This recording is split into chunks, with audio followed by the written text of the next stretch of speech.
Good morning friends. बहुत अच्छी खबर है भारत के सभी स्टूडेंट्स का, जो लोग एसएससी की तैयारी कर रहे हैं, रेलवे की तैयारी कर रहे हैं, बैंक की तैयारी कर रहे हैं या किसी भी रिक्रूटमेंट की तैयारी कर रहे हैं। उसके लिए भारत सरकार ने एक बहुत अच्छी खुशखबरी दी है।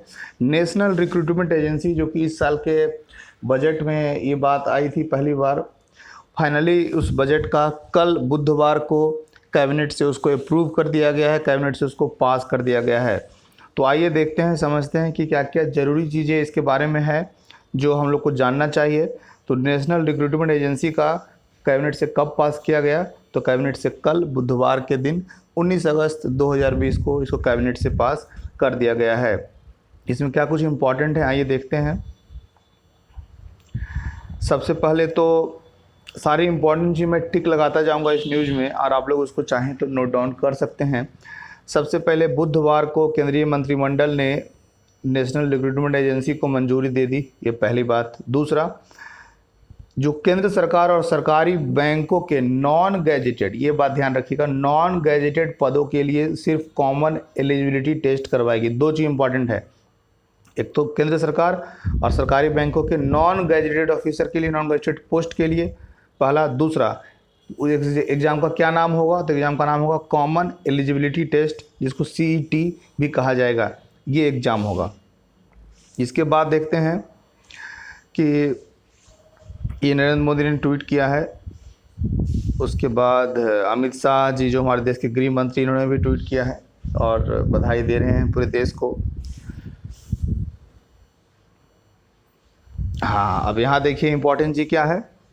इम्पॉर्टेंट ये है कि जो एग्ज़ाम होगा सीईटी, वो एक बार अगर उसको पास कर लेंगे, एक बार में उसको जब भी पास करेंगे, तो उसका जो स्कोर कार्ड है वो 3 साल के लिए वैलिड होगा। देखिए सारी चीज़ें जो है ना एग्ज़ाम के दृष्टिकोण से इम्पॉर्टेंट है, इसलिए मैं इसको टिक लगा रहा हूँ।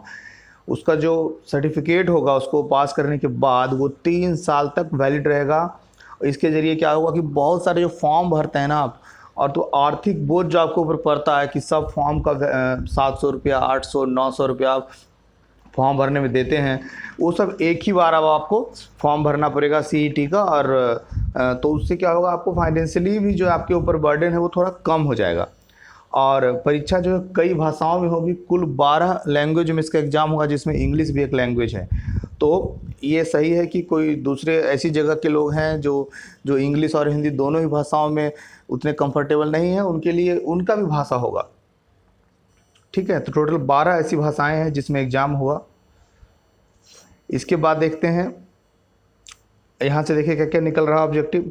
केंद्रीय मंत्री प्रकाश जावड़ेकर, ये हमारे शिक्षा मंत्री हैं, ह्यूमन रिसोर्स मिनिस्टर ने इस बारे में बताया।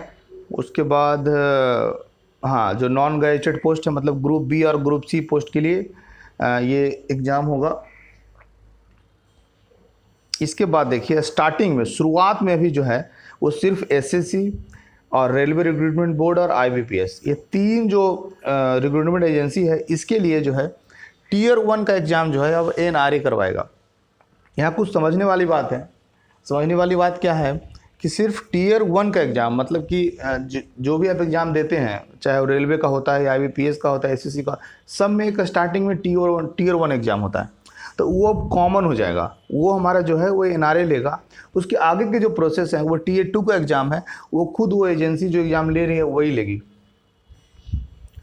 इसके अलावा इसमें भी 3 तरह का एग्ज़ाम है। एक ग्रेजुएट लेवल का है, हायर सेकेंडरी लेवल का है और मैट्रिक लेवल का है। तीनों तरह के उम्मीदवारों के लिए अलग अलग स्तर की परीक्षाएं होंगी। मतलब ऐसा नहीं है कि जो 10th पास है या 12th पास है या ग्रेजुएट है, सब लोगों का एक ही कॉमन टेस्ट होगा, ऐसा नहीं है। ग्रेजुएट लेवल का एक अलग होगा, उसका एक अलग सर्टिफिकेट मिलेगा। 12th लेवल का एक अलग एग्ज़ाम होगा, उसका एक अलग सर्टिफिकेट मिलेगा। और 10th वालों का अलग होगा। इस परीक्षा में पास किए गए अंकों के जरिए उम्मीदवार अपनी योग्यता और प्राथमिकता के हिसाब से किसी भी सेक्टर में नौकरी के लिए आवेदन कर सकेंगे। जो उम्मीदवार सीईटी नामक इस परीक्षा में पास करेंगे, वो किसी भी रिक्रूटमेंट एजेंसी में आगे उच्च स्तर की परीक्षा के लिए आवेदन कर सकेंगे, जहां पे फिर टीयर 2 और टीयर 3 जैसी परीक्षाएं होंगी। लेकिन सीईटी का पाठ्यक्रम सबके लिए समान होगा। देखिए टीयर 1 का जो एग्ज़ाम है वो तो एनआरए लेगा, वो आपको सर्टिफिकेट मिल गया 3 साल के लिए। उसके बाद जो भी फॉर्म निकलेगा, चाहे एसएससी की तरफ से हो, बैंक की तरफ से हो या रेलवे की तरफ से हो, उसके लिए फिर आगे सिर्फ टीयर 2 या टीयर 3 जो भी स्तर होगा वो आपको एग्ज़ाम देना है। टीयर 1 का एक बार एग्ज़ाम पास कर लिए एनआरए से, तो 3 साल के लिए आप टीयर 1 के लिए क्वालिफाई हो गए। सिर्फ आपको दूसरे रिक्रूटमेंट एजेंसी के लिए सिर्फ टीयर 2 या टीयर 3 जो भी वो व्यवस्था होगा उस एग्ज़ाम का, उसमें आपको जाना होगा। हाँ, मैंने कहा था आपको कि सीईटी में लाए गए जो अंक हैं वो 3 साल के लिए वैलिड होंगे। अंग्रेजी समेत 12 भाषाओं में इसकी परीक्षा होगी। साथ ही ये एक इम्पॉर्टेंट है, इसके साथ ही हर जिले में एक परीक्षा केंद्र बनाया जाएगा, हर जिले में एक सेंटर बनाया जाएगा, हर जिले में एक परीक्षा केंद्र बनाया जाएगा, ताकि उस जिले के परीक्षार्थी अपने जिले में ही परीक्षा दे सकें।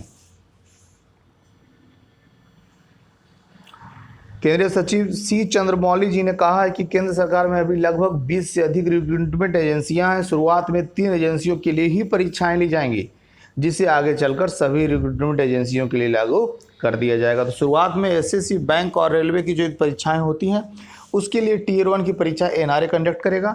बाद में धीरे धीरे सभी तरह के रिक्रूटमेंट एजेंसियों को जो है वो क्लब करके वो सिर्फ टीयर 1 की उसकी जो परीक्षा है वो हमारा एनआरए, नेशनल रिक्रूटमेंट एजेंसी ही लेगी।